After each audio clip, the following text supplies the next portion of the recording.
The Commission of Inquiry into the Uganda National Roads Authority had that in 2008, 7 suppliers expressed interest to supply a ferry on Lake Kyoga. After evaluation, 2 companies emerged the best bidders, Dutch-made as the best, followed by Seekers Marine from the Netherlands.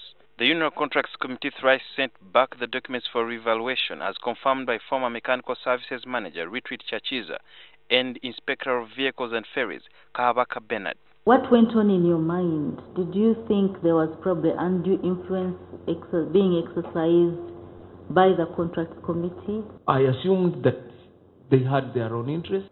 What would your comment be, and what's your evidence of this malpractice?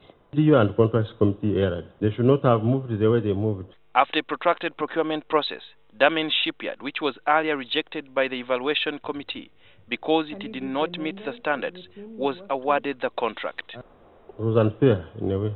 Had you stood your ground, I don't know what would have happened. Maybe the country would have not lost all this money. The lowest bidder, Dutch-made International, had offered to supply a similar ferry at 4.2 billion shillings, but the contracts committee opted for 6.7 billion shillings, which the commissioners found irregular.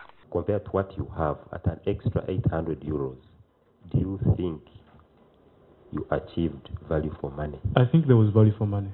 According to then UNRA Technical Services Manager Herbert Mutiaba, the team did their work with due diligence even after earlier admitting to the Commission that the Contracts Committee disregarded the evaluation report, which Mutiaba was privy to.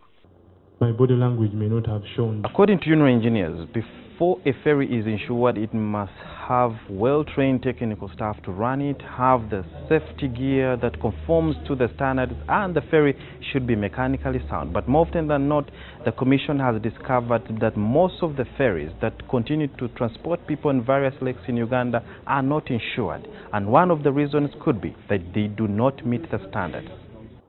So you tell me, on all your ferries, are passengers insured? Yes or no? It is very simple. The hull insurance is there.